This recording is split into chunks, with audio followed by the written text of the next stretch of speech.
Amin. Shalom jemaat sekalian. Puji nama Tuhan. Mereka sambil duduk, mari beri tepuk tangan dong. Apresiasi buat teman-teman kita yang melayani. Terima kasih worship team. Kita merasakan pertolongan Tuhan di dalam ibadah pada saat ini. Siapa yang pada hari ini merasa diberkati Tuhan? Haleluya, puji nama Tuhan. Salam kasih tahu di sebelahnya. Saya diberkati, Anda pasti juga. Katakan. Luar biasa, luar biasa. Kalau tadi saya. Lihat grammarnya, saya. Berarti itu orang pertama, tunggal, betul? Bagaimana dengan keluarga kita? Apakah keluarga saudara juga diberkati? Amin. Katakan, keluarga kami diberkati, keluargamu pasti juga. Katakan sama-sama. Keluarga kami diberkati, keluargamu pasti juga. Haleluya, amin. Wow. Saya mengapresiasi dalam kesempatan ini, terima kasih kepada Pak Gembala dan tentu juga pengurus gereja di tempat ini.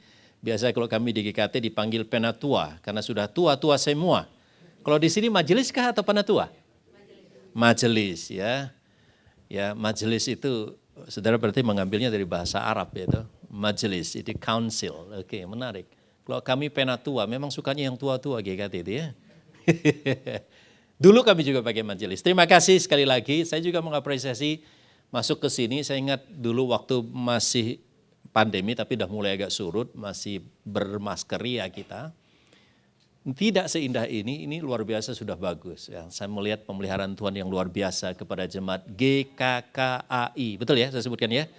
GKKAI, karena kalau saya salah ketik Google nanti salah juga arahkan. Tadi saya di stopin di depan sana, loh kenapa enggak ada? Saya pikir dulu saya pernah ke sini. Ternyata tanya security masuk ke sini, dapatlah ketemu kita jumpa di sini. Kalau tidak berarti saya khotbah di sana atau malah saya dihadang. Kau mau khotbah di mana kira-kira gitu? Karena di sini ada beberapa gereja, betul? Waduh, saya berdoa agar tidak ada kompetisi, amin.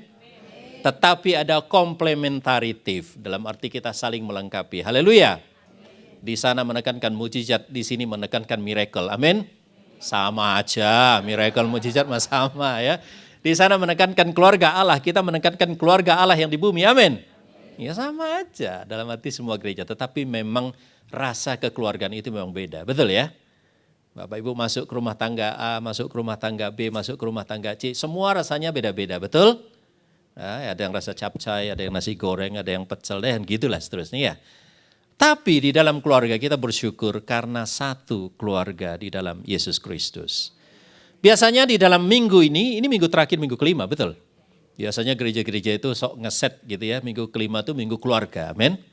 Ya, tapi di sini juga minggu keluarga. Maksudnya minggu keluarga itu ibadahnya bersama anak-anak. Ini juga bersama satu gedung saya duga, anaknya ada di mana? Di ruangan sebelah mungkin ya.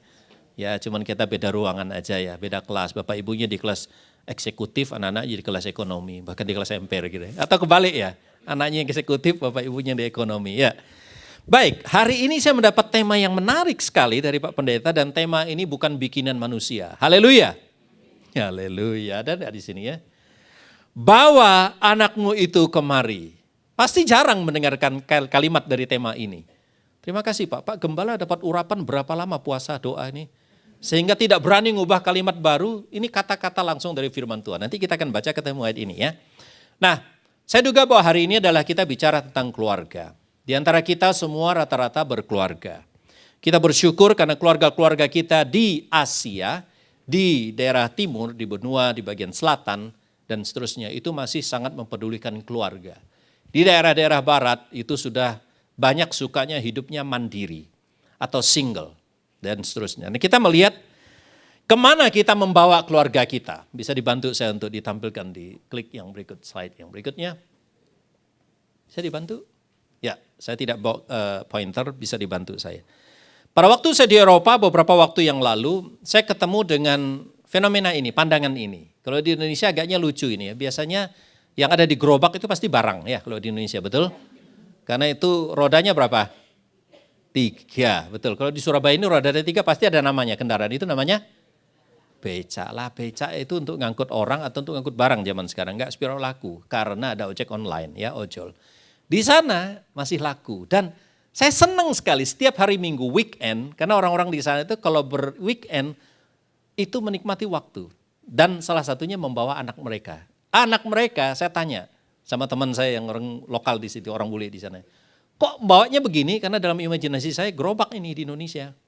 Gile, anak dimasukin gerobak gitu ya. Toh. Dia bilang, anak-anak senang. Dia bilang gitu. Saya dulu ingat masih kecil, kalau ayah saya sudah kayu sepeda atau mama saya kayu sepeda, masukkan saya di sini, saya senang sekali katanya. Waktu itu belum ada helm, sekarang sudah ada helm. Nah mereka biasanya berweekend itu ke tempat rekreasi. Pertanyaannya, kemana saudara dan saya membawa anak-anak kita di konteks zaman sekarang?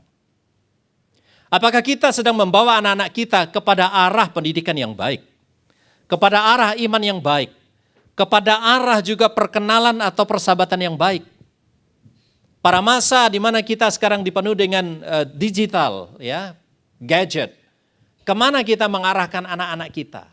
Saudara yang sedang tahu sekarang. Nah, kalau kita lihat, saya persempit sedikit supaya tidak kemana-mana mengajakkan anak-anak kita. Mari kita lihat dengan pola parenting, pola bagaimana mengasuh keluarga. Kita lihat dulu keluarga Asia. Ada banyak ciri-cirinya. Suatu hari kita bisa bikin ceramah tentang keluarga, tentang parenting. Tetapi ini sekelumit saja. Dan ini intisari kalau kita melihat. Keluarga-keluarga di Asia umumnya menekankan aspek akademik. Betul enggak? Betul Bapak Ibu?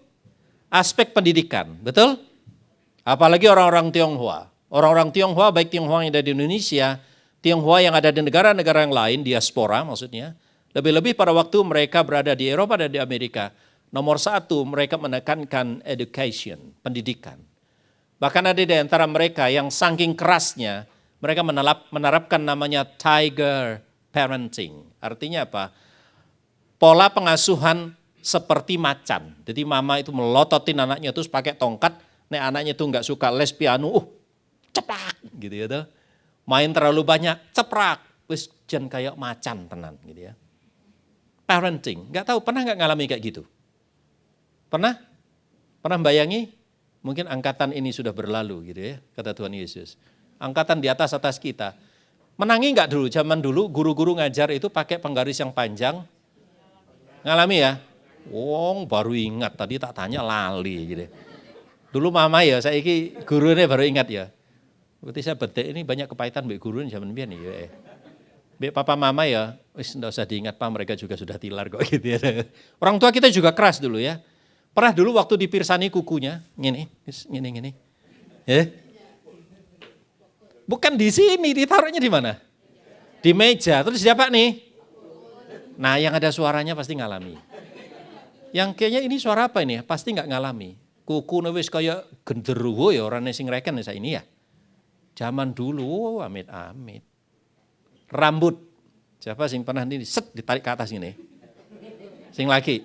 Pak Pendeta masih ngalami enggak? Kelihatan Pak Pendeta masih muda ya.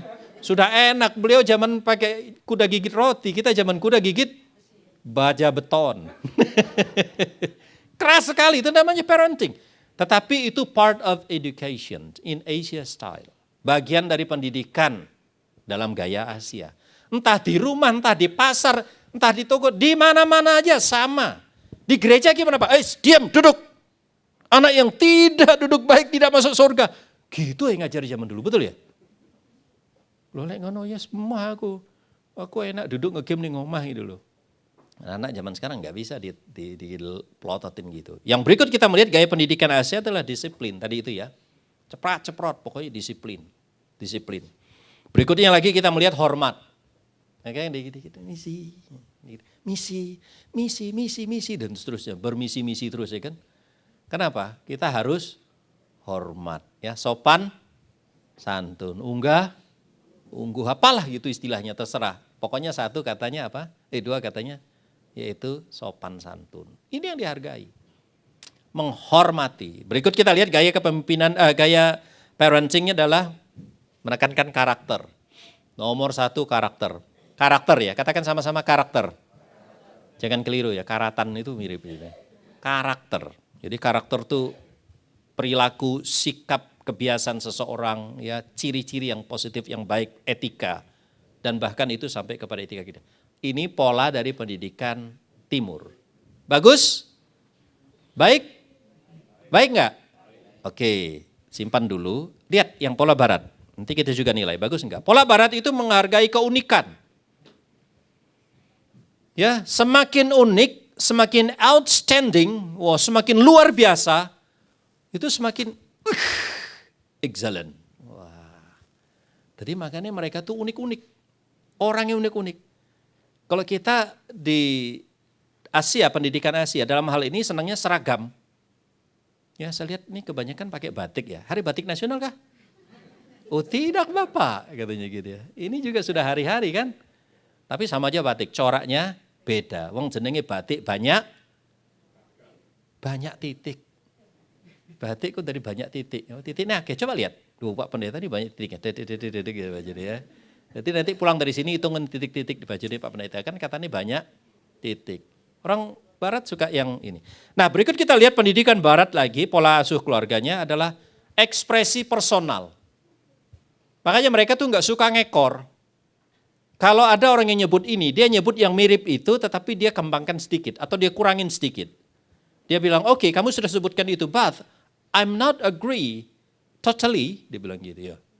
Saya nggak setuju sepenuhnya, setuju dengan kamu katakan. Tapi part dari itu saya setuju. But, dia bilang, nah terus dia bilang gitu. Jadi senangnya yang gitu-gitu, makanya banyak sekali varian dan dia suka. Jadi pengen ngekor, kita kan pakai karena hormati toh. Wah, nah ini lihat Pak Pendeta sudah ngomong gini, saya nggak boleh ada variasi lain. Ini anak variasi lain itu kok dianggap penyesat. Saya gak kumanan cukup bungkus, kan gitu ya toh. Blind ya. Nah. Tapi mereka enggak. Berikutnya lagi pemikiran kritis. Apa-apa itu harus ditanya.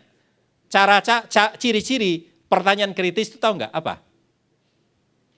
Why? Mengapa? Jadi kalau saudara mau anak kritis, kalau saudara mau jemaat jadi kritis, kalau saudara juga mau jadi orang kritis, bertanyalah dengan pertanyaan apa? Mengapa? Jadi saya ketemu sama teman-teman, dia ketika datang ke daerah Asia, dia lihat itu, ini mengapa begini? Ini mengapa begitu? Ini mengapa begini? Jadi tanyanya mengapa? Kalau mengapa itu jawabannya panjang. Kalau apa itu jawabannya ya atau tidak. Ya kan? Nah kita di Indonesia, di Asia, itu enggak boleh banyak tanya. Hush, wes lakukan aja. Kan gitu ya toh. Paling enak sebenarnya Pak Gembala, gembalakan orang Asia itu. Khotbahin aja, enggak kan mungkin tanya, mengapa Pak Pendeta harus begitu? Mengapa? Tapi nih orang luar ditanyai sampai ente apa, mengapa dan siapa, di mana, bagaimana, setelah itu gak dilakoni. Buktinya gereja-gereja di sana kan menurun. Nah kita nih enak, khotbahkan. Hari Minggu ke gereja, haleluya, amin, amin, teko di gereja. Tadi itu saya ngelewati, karena tumben saya agak ibadahnya agak pagi, karena kalau udah ada 2-3 kali ibadah, jam ibadah saya milih sing tengah. Jok milih sing kasep, wis karena nyuci piring ya toh. Jok milih sing awal, leren buka pintu gitu kan. Milih sing tengah, wis enak, wis menu utama keluar gitu ya toh. Makanya Pak Gembala di sini nggak mau bikin 3 kali 4 kali kebaktian. Akeh milih sing tengah, kok jam 10-an gitu kan. Akeh korong bangsawan kok bangsane tangyawan gitu kan. Saya tadi tuh berangkat jam 5 lebih sedikit, itu sudah rame di satu gereja. Ini luar biasa. Dan mereka saya yakin enggak berani tanya, apa Pak Pendeta? So buka gitu gereja. Enggak usah pakai tanya. Orang kita Asia. Jam 5 tek ibadah. Nah ditanya, besok kakek tanya. Kilo, tonggo sebelah itu jam 4 wis. Wah, kayak saya ngomong, iya yo, mosok kene kalah rek.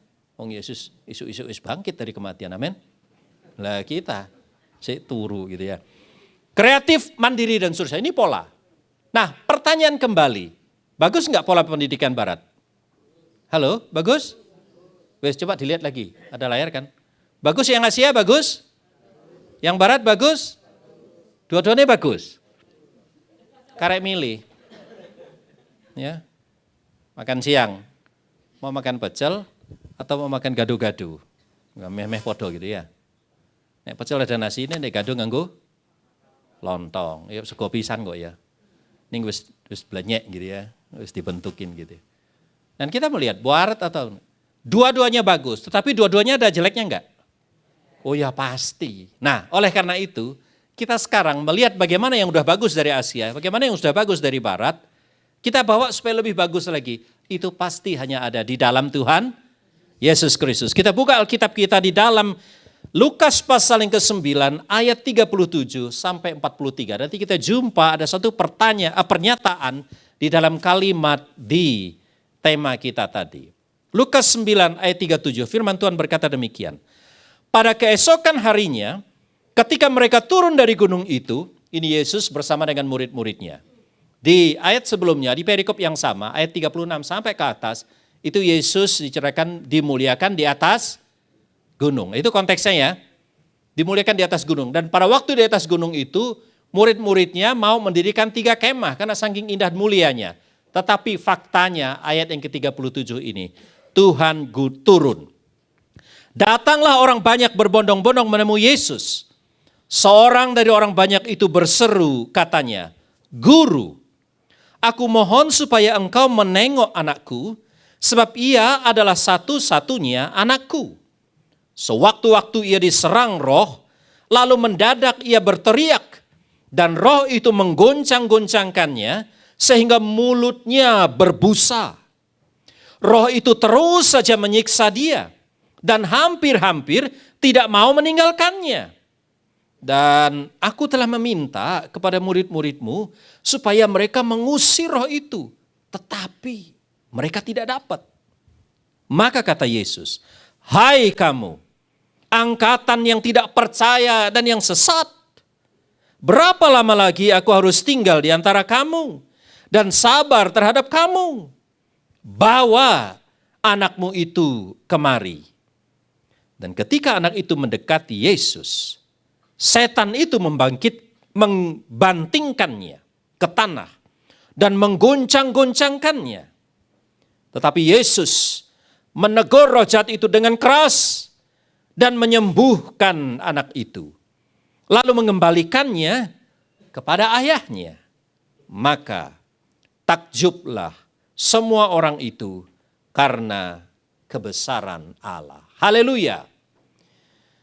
Firman Tuhan mengatakan kepada kita pada saat ini yang ditulis oleh Lukas, itu ingin menyatakan karakter Allah. Katakan sama-sama karakter.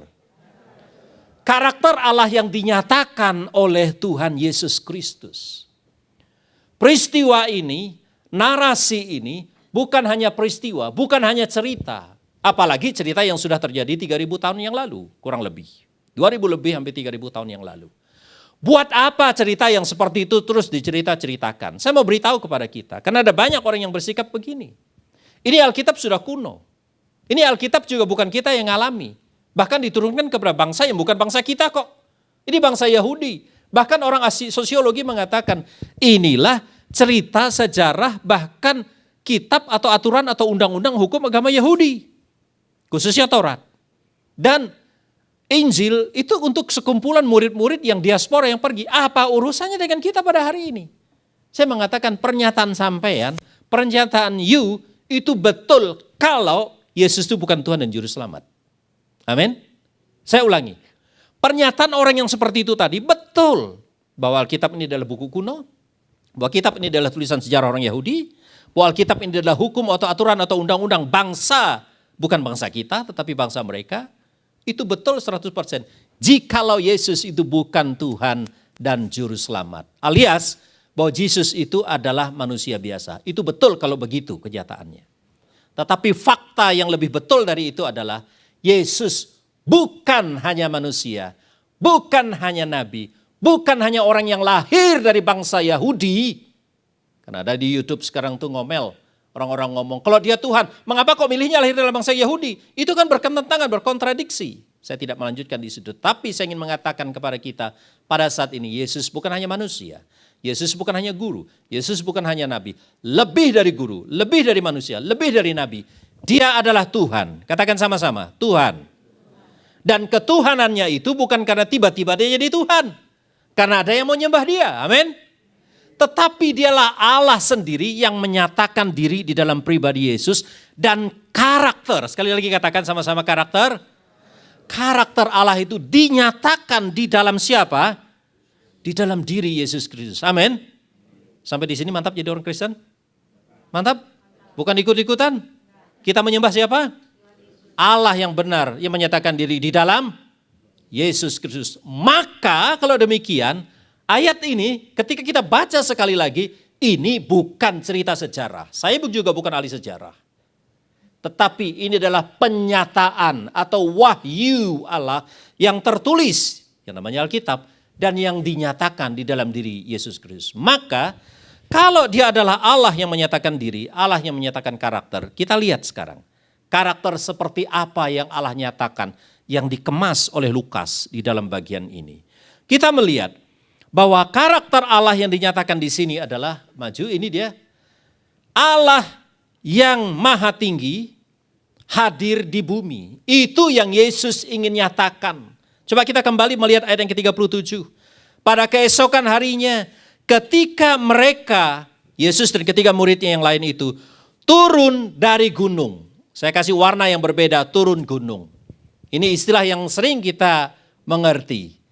Turun gunung, biasanya kalau dalam film persilatan pada zaman dulu ya, Shaolin itu kalau lagi belajar silat naiknya kemana? Gunung ya, walaupun ada yang pernah ikut jadi perguruan Shaolin gitu ada? Enggak ada, tapi saya tahu memori kita pernah ikuti begitu ya, toh ikut perguruannya. Zaman dulu saya lihat ada yang encek-encek, sekarang mungkin ada yang kecanduan kopingho zaman dulu ya. Ya baca-baca itulah, saya enggak pernah menangi, karena gak santai-entek itu. Dibaca bahkan serinya lagi bahkan terus. Oke, pada waktu di gunung tuh dia belajar silat. Nah, turun dari gunung tuh dia menghadapi realita. Tetapi kita melihat bahwa ketika Yesus naik ke atas gunung, ini memang dua fakta. Pertama, Yesus memang terbiasa ke bukit, katakan Bukit Zaitun atau Gunung Zaitun atau Gunung Sion. Dia datang ke sana untuk menyendiri dan berdoa. Itu memang lazimnya. Tetapi kali ini bukan peristiwa yang sama. Kali ini berbeda. Ketika dia ngajak tiga muridnya ke sana, dia berjumpa dalam penampakan. Dikatakan di sini kalau bagian Matius dan Lukas mengatakan, Markus dan mengatakan ini Yesus dimuliakan di atas gunung. Dia jumpa dengan dua tokoh yang lain. Tokoh PL siapa? Musa dan satu lagi Elia. Pada waktu mereka berjumpa bertiga, wajah Yesus berubah. Itu namanya transfigurasi. Berubah cahaya seperti matahari. Oleh karena ini bukan doa yang biasa. Murid-murid sedang tidur pada waktu. Ini adalah doa seperti pada waktu itu Musa diundang oleh Allah naik ke gunung namanya Sinai. Pada saat Musa naik ke gunung Sinai, saat itulah Musa seorang diri saja. Tidak boleh ada yang tahu spotnya di mana. Saya duga mungkin ada di antara kita yang pernah tur ke Israel, entah dulu sebelum pandemi atau pada setelah pandemi. Naik ke gunung Sinai, kita nyari spot. Walaupun sekarang udah jadi daerah turis, kami pernah mendaki ke sana juga. Setengahnya pakai unta, setengahnya lagi naik 750 steps, anak tangga sampai ke puncak. Ya kami ketemu, dibangun di sana 3 tempat ibadah dengan 3 latar belakang agama Samawi di situ, saudara bisa duga itu. Tetapi not so sure, apakah persis spotnya di situ. Tetapi around area itulah di situ. Musa pada waktu, tetapi umat nunggu di bawah. Ingat cerita itu di dalam PL ya. Pada waktu jumpa dengan Allah di dalam ketinggian, kenapa? Karena hanya orang-orang yang dipanggil khusus yang boleh jumpa dengan Allah. Dan Yesus mengalami itu. Makanya dia mengalami dengan Elia dan mengalami dengan Musa. Jumpa di sana. Lain kali kita bisa bahas itu. Tetapi yang saya ingin katakan di situ, ketika peristiwa itu indah terjadi, ini ingin mengatakan bahwa Allah ingin hadir kepada beberapa orang khusus umat pilihannya di suatu tempat khusus karena tidak layak hadir di tempat yang lain. Tetapi berbeda dengan Yesus yang saya katakan tadi bahwa dia adalah Allah yang menyatakan diri. Dia tidak tinggal di gunung terus. Dia turun gunung, itu artinya apa? Allah yang maha tinggi itu hadir di bumi, hadir di antara kita sekalian, hadir di antara manusia, saudara dan saya. Ini adalah keindahan kekristenan. Lalu semangat murid-murid pada waktu itu, kalau sudah baca nanti ayat 36 naik ke atas di sana, ada kesempatan yang mempesona. Ini orang Kristen jangan sampai jadi begitu ya. Ini adalah kelompok agama, ini adalah kelompok spiritisme, spiritualitas dalam mindsetnya. Dia kepingin kalau sudah jumpa Tuhan di situ, sudah jumpa Tuhan dengan momen itu, dia mau kekalkan, dia mau dogmakan, dia mau kunci Allah, hanya mau ada di situ. Tidak ada di mana-mana. Tetapi Allah yang kita sembah adalah bukan Allah yang hanya transenden, yang ada di atas. Dia adalah Allah yang mau turun di bumi. Dia jumpa orang banyak di situ. Allah yang hadir itu karakter Allah yang maha tinggi itu hadir di bumi. Karena di bumi itu ada banyak manusia. Dikatakan di sana berbondong-bondong. Ini istilah yang jarang dipakai sekarang dalam bahasa Indonesia. Crowd dalam bahasa Inggris. Kumpulan banyak orang. Tumpah ruah manusia. Saudara, ini bukan hanya catatan Alkitab. Ini bukan hanya catatan narasi, cerita. Tetapi ini adalah satu pewahyuan, sekali lagi dinyatakan. Allah yang maha tinggi itu turun ke bumi. Turun ke kumpulan orang banyak. Hari-hari ini kita melihat ada orang-orang, sekelompok orang sedang menekuni aktivitas religius mereka, keagamaan mereka. Itu stylenya naik ke atas. Karena Tuhan itu adalah Tuhan yang di atas. Tuhan yang harus dijumpai dengan ritus, dengan hukum, dengan cara-cara, ritual-ritual. Tetapi kita melihat Yesus di dalam kekristenan, kita melihat adalah kebalikannya. Dia Allah yang maha tinggi hadir di tengah-tengah kita. Bersyukurlah saudara. Mungkin pada saat ini, di bagian ini saya ingin mengatakan, saudara sering merasakan Tuhan itu begitu jauh. Saudara sering mengatakan, oh Tuhan itu kenapa aku sendiri di sini. Jangan sangkali perasaan itu. Perasaan kita memang bisa on off ya. Kadang-kadang kita merasa on dekat dengan Tuhan, amin. Doa kita terjawab oleh Tuhan, amin. Oh saya minta Tuhan selesaikan transaksi 15 juta Tuhan kasih, 50 juta Tuhan kasih, 500 juta Tuhan kasih. Tapi suatu masa 50 ribu Tuhan tidak kasih. Pernah kan kadang-kadang kita kecewa iri dengar orang kesaksiannya di mimbar. Wah saya punya banyak persoalan pas segala, Tuhan jawab. Ada satu ibu yang sederhana, saya mau bayar uang sekolah anak saya 50 ribu, Tuhan tidak jawab doa saya. Loh apa Tuhan itu hanya Tuhan berpihak kepada kelompok yang kaya? Tidak. Oh dia katakan pada waktu saya bergumul, Tuhan, dia berdoa berpuasa Tuhan jawab. Saya juga berdoa dan tidak mampu berpuasa karena makanan juga sudah tidak ada. Otomatis berpuasa. Jadi terpaksa berpuasa. Tuhan tidak jawab juga. Di mana ini Tuhan? Tidak di mana-mana. Tuhan ada di antara kita. Katakan sama-sama. Dia hadir di tengah kerumpulan orang-orang yang berbondong-bondong itu. Saudara, mari kita hadir di dalam cerita itu. Ayat 37 ini, Allah yang maha tinggi itu hadir di bumi ini. Baru 3 bulan kan kita merayakan kelahirannya, amin. Apa inti dari kelahiran Yesus? Allah yang maha mulia hadir di kandang yang, halo? Ini kalau bisa dikasih tebak kata, lanjut berikutnya. Allah yang maha mulia hadir di kandang yang hina. Itu Allah kita, amin. Nah, itulah sebabnya kemana kita mau bawa anak kita. Kemana kita mau bawa keluarga kita? Kemana kita mau bawa hidup kita? Jangan berpikir kepada Allah yang jauh di tempat yang tinggi. Dia hadir di bumi ini. Mengapa dia hadir di bumi ini? Banyak persoalan kalau kita melihat di situ. Tetapi di tengah hidup kita pada hari ini, baik bantu slide yang berikutnya. Ada 970 juta orang keluarga di muka bumi ini hidup di dalam kecemasan. Hidup di dalam tekanan atau depresi, 28% lebih, 31% dan seterusnya. Ini pasangan keluarga. Wah, pasangan keluarga kayak gini hanya salah satu contoh saya ambil. Banyak kompleks yang lainnya ya. Hanya salah satu contoh saya ambil. Yang berkeluarga kok banyak masalah Pak. Lebih baik saya enggak berkeluarga aja Pak. Oh ya bisa. Kue enggak berkeluarga ya ora apa-apa. Ning kue enggak berkeluarga ya itu masalahmu dewe kan gitu ya. Betul. Apa orang enggak berkeluarga orang di masalah? Amin. Ya duwe gak berani ngaminkan kan. Setiap orang tuh ada masalahnya. Aku berkeluarga, ning gak mau punya anak. Ya pilihan toh. Zaman sekarang ada tren anak-anak muda menikah tapi milih gak mau ngomong, bukan ndak iso ngomong, gak mau ngomong.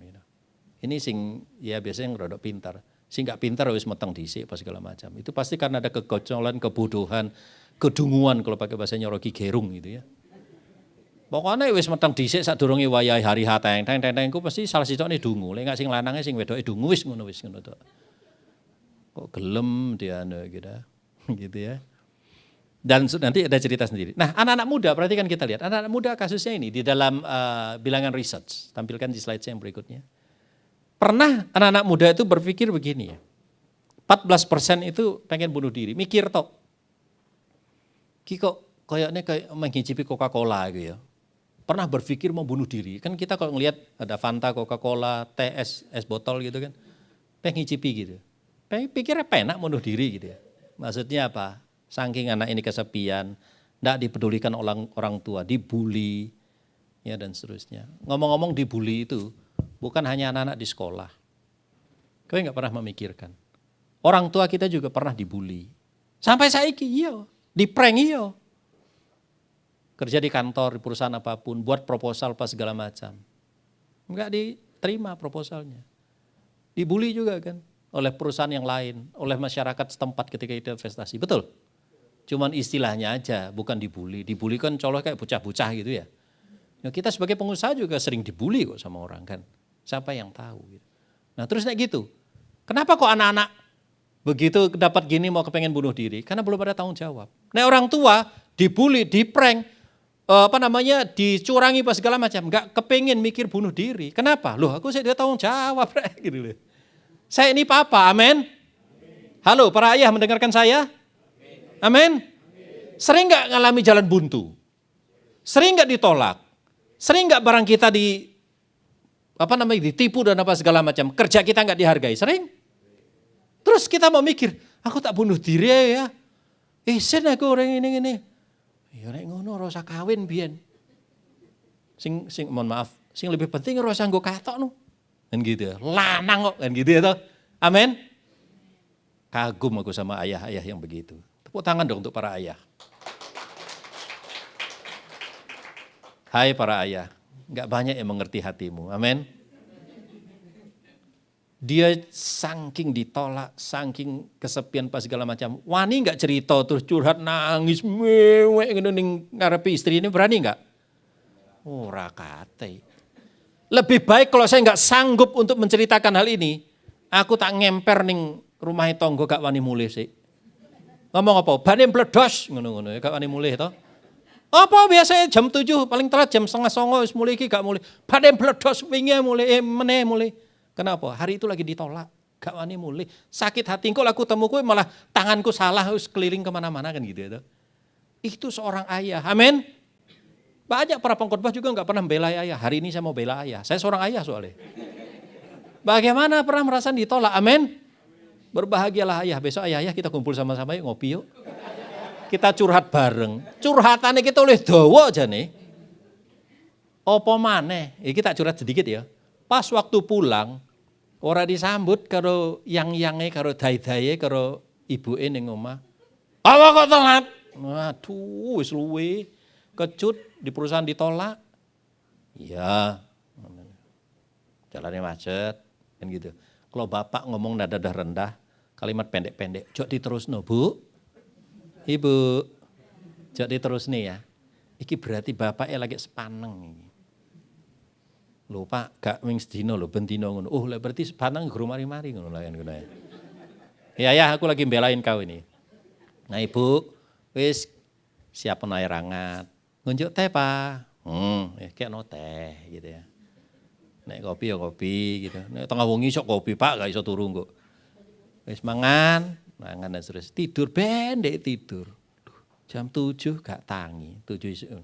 8:30 gak tangi, kesel. Kudu mengkesel awak, kesel batin. Sorry, nek saya Jawa ngene sing mboten Jawa saged mudeng apa ora?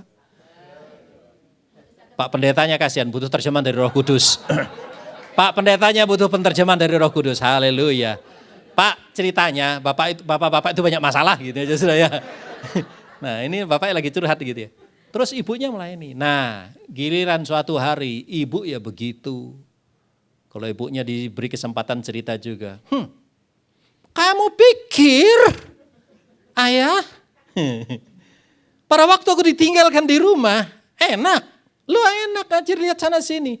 Saya cuma keliling 4 tembok, ini saya wakili suara istri saya. Lihat ini putih, sana putih, sini putih. Kebetulan rumah kami itu putih semua, lantai ya putih. Ceilingnya ya putih kabeh, mutih terus gitu loh. Apa enggak silau mataku nanti gitu ya. Keluar di rumah malah kunang-kunang gitu ya. Loh, ibu-ibu tuh juga ya sepaneng di kerangkeng di ngomah, betul ya? Makanya ibu-ibu tuh golek pelariannya, HP-nya ora iso lepas dari tangannya. Haleluya! Cok diseneni Pak. Iku gara-gara mau HP terus, WA-an terus. Ora masak dan apa segala macam.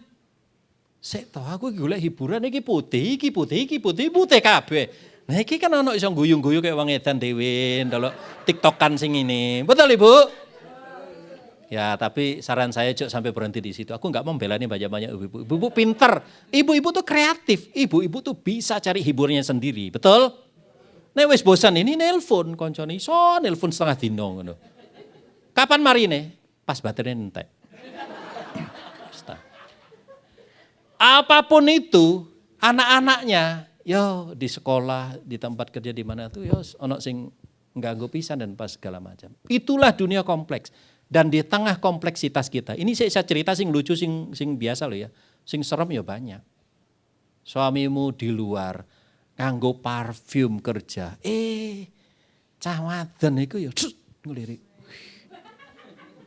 Makanya kan ada tulisan di kaosnya, jangan digoda, saya sudah menikah, dompet dibawa istri saya, kan gitu ya toh. Aku melu ngendros pirsan gitu ya. Ya, Cok, sampai ini. Itu kan di sana dari jemaat ke KKI boten lah. Enggak lah, haleluya, amin. Tenang Pak Pendeta, Bu Pendeta tenang ya. Anak muda ya bisa kondi Bang. Ya anak muda pengen bunuh diri. Ayah enggak mungkin pengen bunuh diri karena dia merasa tanggung jawab. Betul? Anak muda juga kepengen mencoba dan akhirnya lari dari rumah. Lah, ling ijo lari dari rumah tuh. Ayah tuh enggak mungkin lari dari rumah. Wong tiap hari dia lari terus kok. Cuman golek sangu untuk keluarganya. Haleluya, amin ayah. Duh ayah pasti seneng lek. Mari gini ayah pulang dari gereja semeringat. Delok kok ngajak jajan, ngajak makan pasti beda. Wes talah, lihaten ini. Terus mengkonsumsi obat terlarang. Lah ini, ayah enggak mungkin. Oh ada loh Pak, iki jen kurang ajar. Wes enggak ngerti, umur tinggal berapa hari lagi kok. Telat deh, katut narkoba itu loh. Wis kate duwe cucu. Nah, ini mungkin kejadian khusus ya. Diperiksa nih mungkin dari dulu sarafnya rodok konslet gitu apa piye gitu ya. Ning nek dek waras ora mungkin lah, udah hayah-hayah kok. Wong dia tahu. Kalau dulu mudanya gitu, udah setengah umur dan bahkan hampir lanjut umur tobat itu normal. Tapi nek pas tiba wayai kate menghadapi Tuhan Allah enggak mungkin lah gitu ya.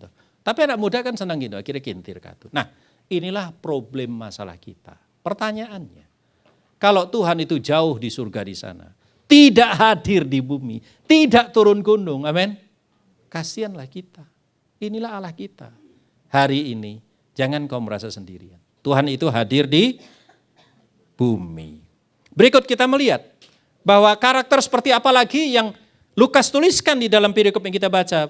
Dia adalah Allah yang peduli kepada manusia. Katakan sama-sama, peduli kepada manusia. Coba lihat di sekeliling kita ada siapa?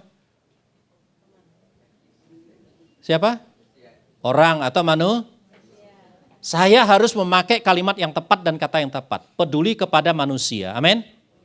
Karena di era sekarang kita, saya lompat dulu. Di era sekarang ini nanti, mungkin bukan manusia lagi. Robot. Di era AI ini nanti. Jadi gampang Pak Pendeta. Kalau suatu hari menginjili, orang nggak mau mendengarkan lagi. Ya toh? Kita pesan ke perusahaan Tiongkok itu 5.000 robot. Wis suruh bentino melu kebaktian. Pasti penuh terus. Ora usah dijemput, ora usah dipetuk, ora usah dipapak, tinggal di setel aja tetek itu jam piro wis rawuh dhewe, datang sendiri. Mohon maaf, saya kok pakai bahasa roh terus iki ya. Datang sendiri. Tapi Tuhan tidak peduli kepada robot. Kan robot itu ciptaannya siapa? Manusia. Ciptaan manusia biar manusia yang ngurus, kata Tuhan. Aku mengurus ciptaanku, kata Tuhan. Siapa ciptaanku, kata Tuhan? Manusia. Salah satu jenis dari ciptaan Tuhan adalah manusia. Ciptaan yang lainnya lagi banyak. Hewan, tanaman, dan seterusnya, dan seterusnya. Mengapa Tuhan begitu peduli kepada manusia? Karena manusia pernah mengalami musibah di dalam Kejadian 3 mengatakan, yaitu jatuh dalam dosa. Dan membutuhkan apa? Keselamatan, pertolongan dari Allah. Itu sebabnya Allah berurusan dengan manusia. Dan kita melihat di sini, peristiwa di dalam ayat 38 sampai 40 setelah Yesus turun pada ayat 37 tadi, ada seorang bapak berseru katanya guru. Di dalam versi Matius di perikop yang sama, cerita yang sama, dia panggil Tuan di situ atau Tuhan. Ini bukan murid. Ini adalah orang yang pernah menjadi simpatisan dari pengajaran para murid Kristus. Karena bagian sebelumnya Tuhan mengutus murid-muridnya untuk menginjili. Dan ini adalah orang yang pernah dilayani oleh murid-murid Yesus. Dan anak yang dia bawa ini adalah anak satu-satunya. Coba saudara perhatikan, masalah yang dihadapi oleh ayah yang punya anak satu-satunya ini adalah bukan hanya malah sakit dan penyakit. Spesifik. Kalau saudara perhatikan detail, nanti buka Alkitab di rumah, bandingkan catatan Matius, catatan Markus, catatan Lukas di bagian ini, cerita yang sama tentang Yesus menyembuhkan anak ini. Di catatan Matius dikatakan Yesus menyembuhkan seorang anak yang sakit ayat. Dicatat Markus seorang anak yang sakit, di Lukas juga sakit. Ayan itu epilepsi. Lukas tidak menggunakan secara spesifik nama penyakitnya apa. Walaupun gejalanya di ketiga Injil itu sama. Kenapa? Karena kita tahu di dalam sejarah kita belajar, Lukas ini latar belakangnya tabib. Dia seorang medik. Dia seorang dokter kalau zaman sekarang, betul? Nah, nggak tahu dokter spesialis apa, tetapi dia adalah seorang dokter, dia adalah seorang tabib, dia menjadi murid Yesus. Dan ketika dia menganalisa fenomena ini bukan hanya sakit ayan atau epilepsi. Pada zaman itu memang sakit ayan atau epilepsi itu belum bisa disembuhkan. Dan pada zaman sekarang sudah ada jalan untuk menyembuhkannya, karena ada gangguan saraf yang terjadi pada otak, yang nantinya ada obatnya. Nah, justru disinilah uniknya. Makanya saya katakan dari awal tadi, ini bukan hanya narasi, ini bukan hanya cerita. Ini adalah Allah sendiri yang menyatakan diri, dan Lukas cermat sekali menulis bagaimana Allah, karakter Allah itu nyata. Dia ingin menolong seorang manusia yang dalam peristiwa ini adalah anak ini. Maka Lukas tidak hanya mencatat tentang ayannya, gejalanya sama, tetapi ada satu kondisi di mana manusia ini dikuasai oleh roh jahat, oleh iblis, oleh setan. Yang gejalanya kita melihat bahwa setan itu menyerang anak ini. Saudara lihat di sini. Indah ya kalau mempelajari Alkitab. Amin. Kalau hanya baca sambil lalu orang ketok sing gini-gini. Jadi sakit penyakit itu bukan hanya sakit penyakit biasa. Kalau sakit penyakit biasa, saudara flu, beli obat flu, sembuh. Mau doa, mau enggak doa. Saya punya mama mertua dari panggil Tuhan, mama dari istri saya. Saya sangat menghormati dia. Dia seorang majelis yang lama sekali. Dia taat sekali. Mau makan doa, mau snack doa, apalagi mau minum obat. Obat apapun pasti doa. Saya kadang-kadang menantunya, pendeta lagi ya. Mama mertua saya bukan pendeta. Ngombe obat tuh kadang-kadang ora dungo. Kadang-kadang ya doa gitu ya. Jadi gini, kalau hanya, saya mau katakan, bukan mengecilkan arti doa. Kalau hanya sakit yang disebabkan oleh virus, yang disebabkan oleh apa, nanti saya mau tunjukkan di bagian berikutnya bedanya di sini. Tidak usah doa atau doa itu sembuh. Tapi ini ada satu yang Lukas catat, yang tidak hanya sakit fisik, yang bukan hanya ayan atau epilepsi. Ini ada rohnya. Saya waktu baca pertama, kenapa kok aneh ya? Lukas seorang medik kok jadi mistik gitu loh. Nah ini pentingnya bertanya pada waktu kita menyelidiki Alkitab, amin. Seorang medik, seorang tabib itu kan dia nalar kan? Betul? Mistik ya mistik, medik ya medik, yang nalar, yang logika. Tapi kenapa kok Lukas ini tiba-tiba jadi mistik? Tidak, Lukas tidak mistik. Ini sesungguhnya memang ada roh. Dan roh itu menyerang anak itu, meneror anak itu. Dari mana kita tahu dia meneror? Pada saat roh itu nyerang anak itu jadi teriak. Orang yang teriak histeris itu kan ada yang meneror dia. Orang kalau tiba-tiba dia histeris, itu ada roh yang lain. Terus menggoyahkannya, menggoncang, mengocok-ngocokkan anak ini. Serem loh. Memang kalau ayan tuh manifestasi juga begitu. Saya pernah lihat orang kena epilepsi itu begitu. Terus mencekik, tidak ada kata mencekik di sini. Tapi saya baca ciri-ciri dari orang yang sarafnya kena dan ayat itu. Saraf untuk menelan itu yang diserang. Dia sulit bernafas dan sulit menelan. Pada saat itu kaku, ya spasm di situ. Pada saat dia kumat, itu air liur banyak keluar. Itu sebenarnya dan itu tidak bisa dikeluarkan, tidak bisa ditelan. Akhirnya hanya bisa, dan nafasnya juga tidak bisa baik. Akhirnya keluar ke sana dan karena kental itu akhirnya berbuih semacam begitu. Penjelasan mediknya kita tahu di situ. Tetapi mengapa begitu? Dua penginjil yang lain tidak terlalu peduli. Tetapi Lukas yang tahu, ini karena roh. Berarti roh itu mencekik dia. Menyebabkan saraf untuk bicara dan saraf nelannya itu tidak berfungsi. Teman saya seorang ex-wartawan, dia satu hari meninggal di usia 50 sekian tahun, masih muda. Dia kena stroke tiba-tiba. Dan stroke, saraf yang menyebabkan dia stroke itu menyerang bagian organ menelan. Jadi dia lapar, ngunyah. Perintah untuk nelan itu enggak ada. Ayo Pak, telan Pak, Bapak. Telan Pak. Dia kepengen tapi enggak. Hari ini saya mau beritahu kepada kita. Allah kita menciptakan kita dengan sempurna. Katakan sempurna. Semua hal detail, bukan hanya menyediakan makanan, bukan hanya menyediakan uang untuk beli makanan, bukan hanya menyediakan selera, tetapi semua organ mengunyah dan sampai ada saraf untuk memerintahkan nelan pun Tuhan sediakan, amin. Dan berfungsi dengan baik, amin. Makanya nanti kalau pulang dari sini entah sarapan, entah makan siang, entah snack, ngunyah terus bisa nelan, sadarilah pada waktu proses makanan itu masuk. Terima kasih Tuhan.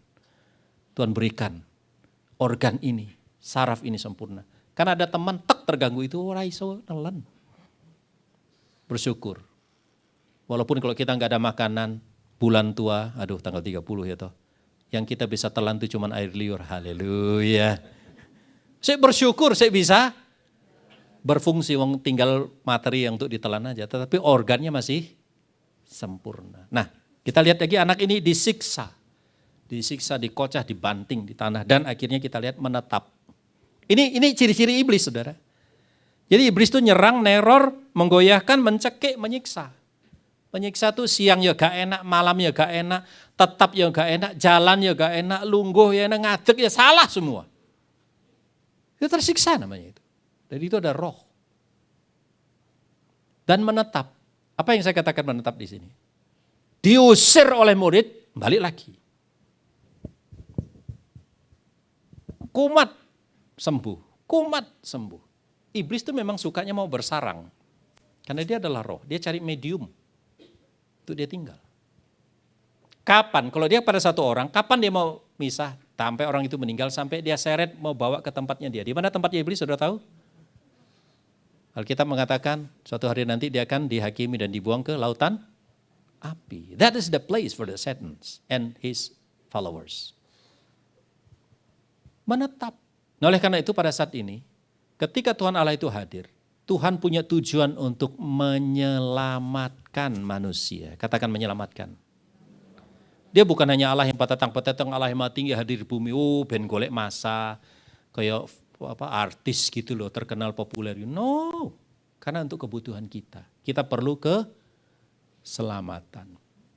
Lihat, anak-anak kita pada zaman sekarang dicatat oleh Yayasan Peduli Anak, kepengen merdeka dari gizi buruk. Baik nggak?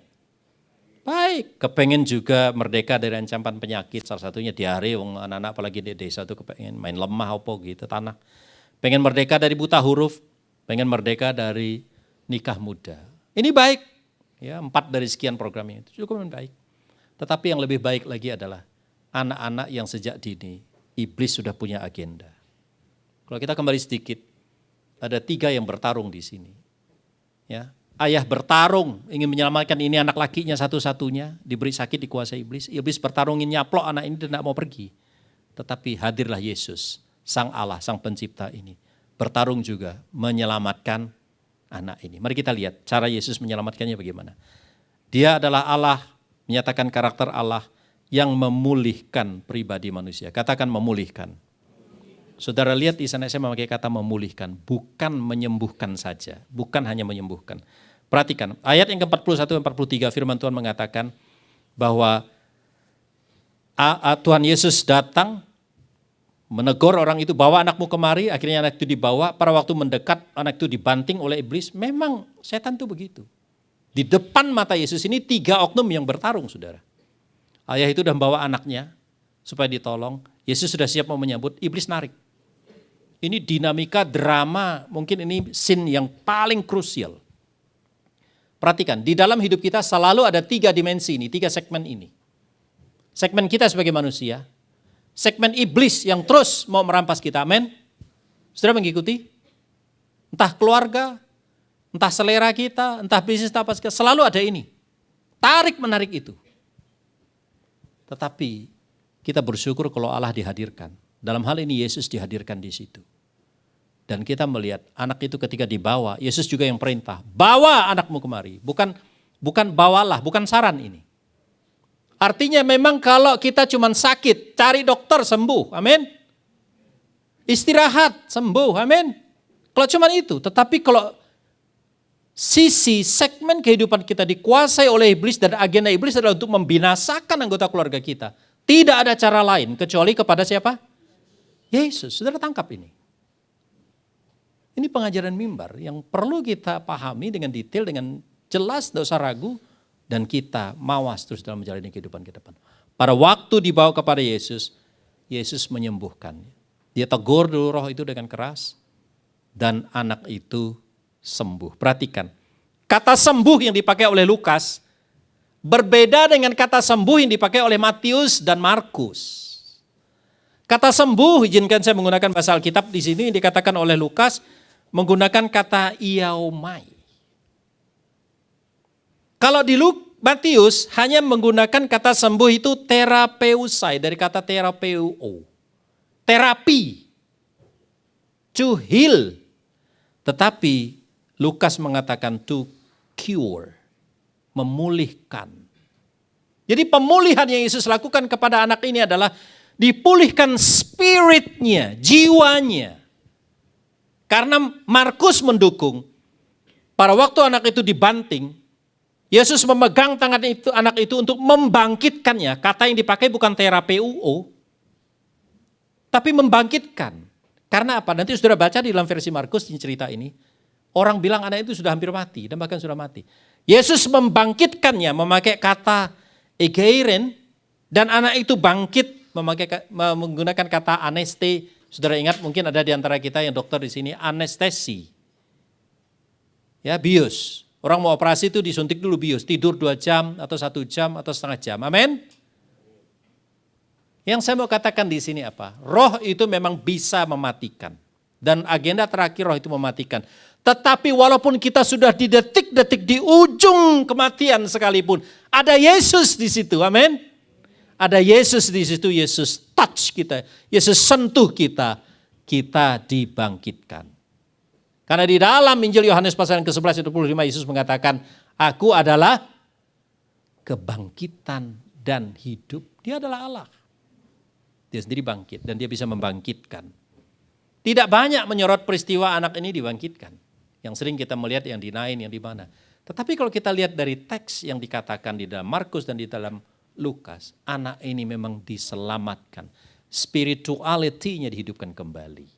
Saudara, ini yang saya katakan dipulihkan. Oke?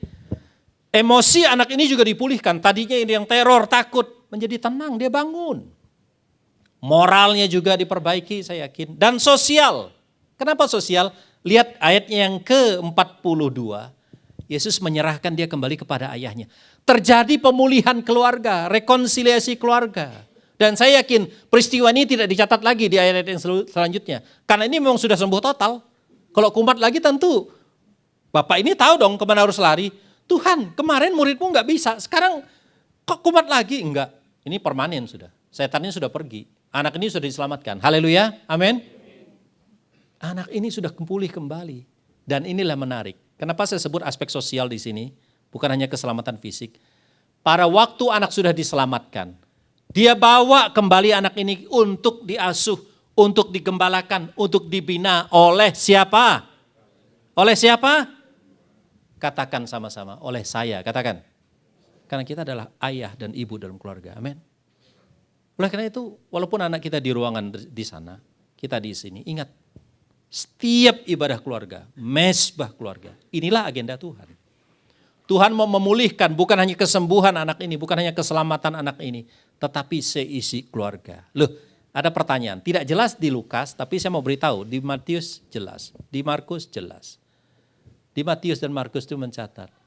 Kamu mengatakan kalau engkau bisa, karena orang itu bertanya, Tuhan kalau engkau bisa selamatkan anak saya. Kamu mengatakan kalau engkau bisa, ampuni saya katanya. Tuhan saya yakin engkau bisa. Artinya ayahnya pun juga bertobat saat itu. Haleluya, amin.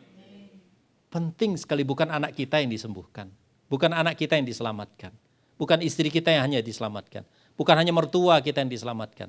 Tetapi seisi keluarga itu, saudara dan saya sebagai orang tua juga harus diselamatkan. Harus percaya Tuhan. Inilah desain daripada Allah untuk keluarga kita. Sehingga saya mau katakan bahwa bawa anakmu itu kemari, itu sebagai cara pintu masuk. Oleh karena itu kita jangan lihat, wah iki lek enggak bapak sing percaya seus gak ono harapan anaknya, jangan berkecil hati. Ketika mereka mulai menyerahkan anaknya dulu, layani dulu anaknya. Halo Bapak Ibu, amin.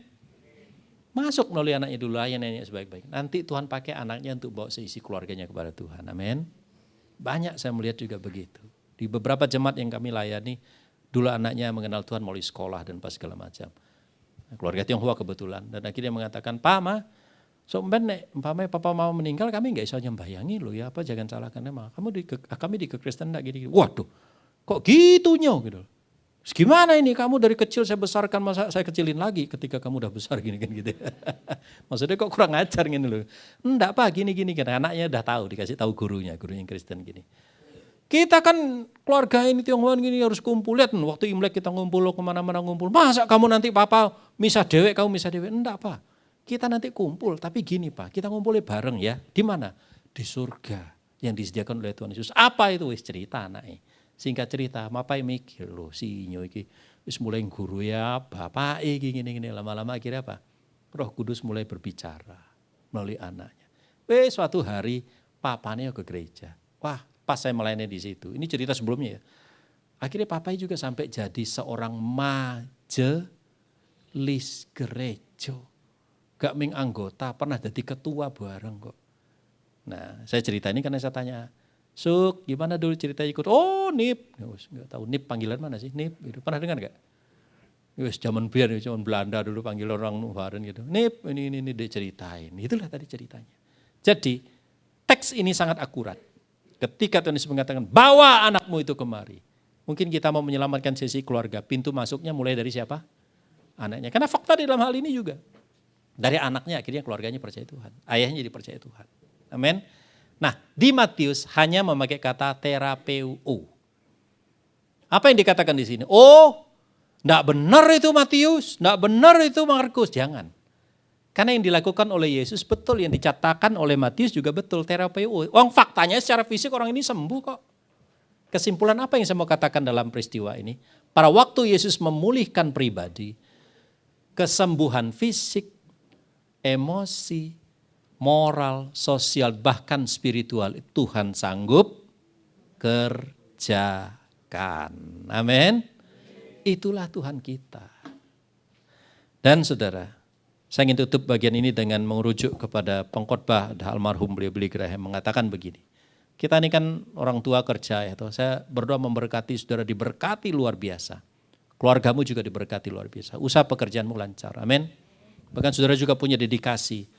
Walaupun saya susah, saya mau nanti keturunan saya, anak saya, menantu saya, cucu saya, cicit saya, sampai 7 keturunan pun jadi orang baik. Baik.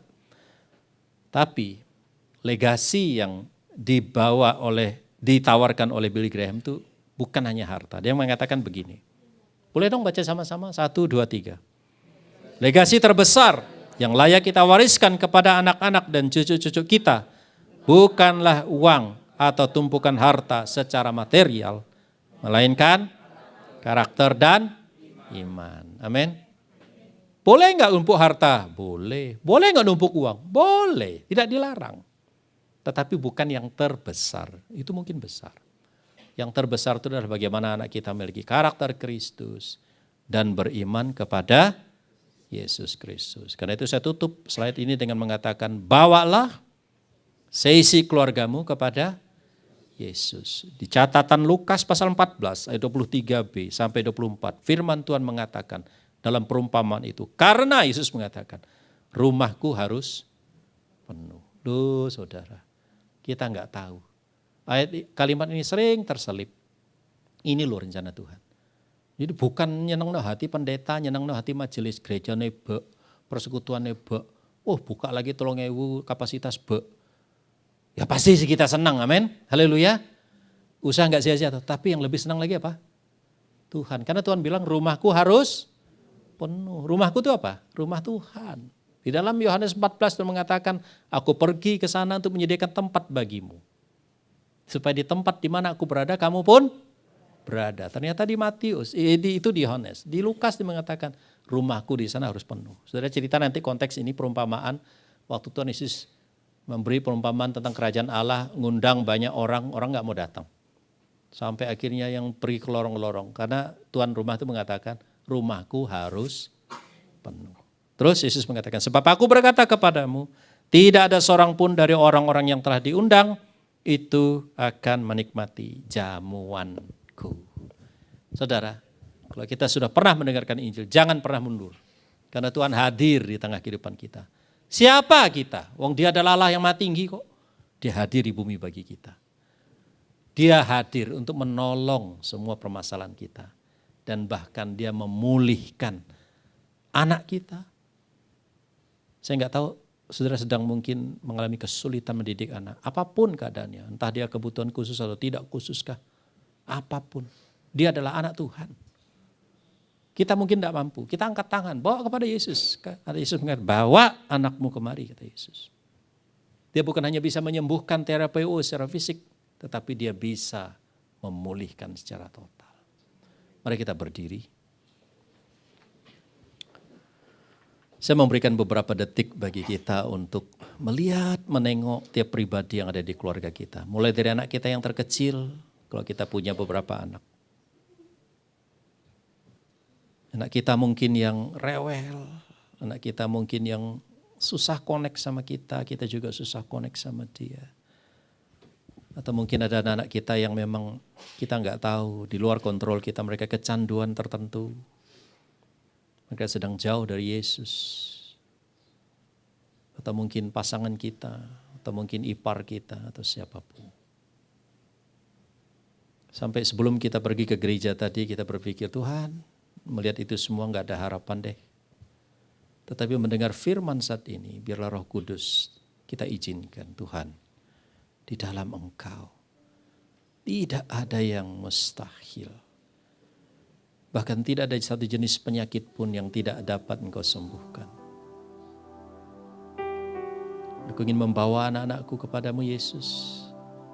Ingin membawa keponakanku, ingin membawa pasanganku kepada Yesus. Apapun persoalannya aku mungkin tidak terlalu mengerti. Tetapi ketika Engkau katakan bawa dia kemari, sesaat itu juga dia dipulihkan, disembuhkan. Ada roh sebesar apapun yang mengikat, yang mencoba menguasai secara permanen, yang menyiksa, yang membinasakan. Tuhan Yesus sanggup singkirkan. Deklarasikan iman saudara, nyatakan, Tuhan aku percaya sepenuhnya kepadamu. Nyatakan juga, Tuhan, aku mau dedikasikan keluargaku, diriku kepadamu. Nyatakan pengampunan kepada Tuhan kalau selama ini kita meragukan Tuhan. Tapi nyatakan kembali komitmen, Tuhan, aku percaya ke depan pun Tuhan tolong.